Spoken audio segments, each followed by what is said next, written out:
रुगो ॿ ख़ारकूं खाइण जा हैरान कंदड़ फ़ाइदा। ख़ारक हिकु मुकमल खुराक आहे ऐं जल्द तवानाई हासिल करण जो हिकु बहितरीन ज़रियो बि आहे। हिन में उहे समूरा सिहत ॾींदड़ जुज़ मिलनि था जेके गॾियल सिहत खे बरक़रार रखण में अहम किरदारु अदा कनि था। हिन मेवे खे कंहिं बि वक़्तु खुराक में शामिल कजे त हीउ फ़ाइदे खां ख़ाली न आहे, पर हिन खे ख़ाली पेट खाइण सां जिस्म ते हैरान कंदड़ असर ज़ाहिर थींदा आहिनि। रुगो ॿ ख़ारकूं रोज़ ख़ाली पेट खाइण सां जेके फ़ाइदा मिलंदा आहिनि उहे असां तव्हांखे हेठि ॿुधायूं था। ॿ ख़ारकूं ॾींहं जी शुरूआत ते खुराक में शामिल रखण सां अव्हां पूरो ॾींहुं पाण खे तवानो महसूस कंदा। हिन में तवानाई वधाइण वारा जुज़ जहिड़ोकि ग्लूकोज़, सक्रोज़ ऐं फ्रक्टोज़ मिलनि था जेके तवानाई बहाल कनि था। ख़ारक फाइबर सां भरपूर हुजण करे हाज़मे खे बहितर कंदी आहे।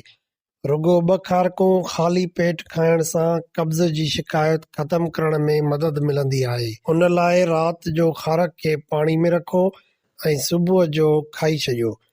अॼुकल्ह फास्ट खाधनि खे तमामु घणो खाधो वेंदो आहे। उन में सोडियम जी मिक़दार तमामु घणी हूंदी आहे जंहिं करे ब्लड प्रेशर जूं शिकायतूं आम थींदियूं आहिनि। ख़ारक में सोडियम न आहे पर हिन में पोटाशियम जी तमामु घणी मिक़दार मौजूदु आहे जेका लूण जे छोड़ में मदद फ़राहम कंदी आहे। उन करे ॿ ख़ारकूं रोज़ खाइण सां ब्लड प्रेशर ते ज़ाब्तो रखी सघिजे थो। मोबाइल, लैपटॉप ऐं स्क्रीन ॾिसण ऐं पढ़ण जे करे माण्हुनि जी रोशनी कमज़ोर थी रही आहे। ख़ारक में मौजूदु विटामिन ए रोशनी खे बहितर बणाइण में अहम किरदारु अदा कंदो आहे। हिन जो रोज़ इस्तेमालु रोशनी खे तेज़ करे छॾींदो आहे।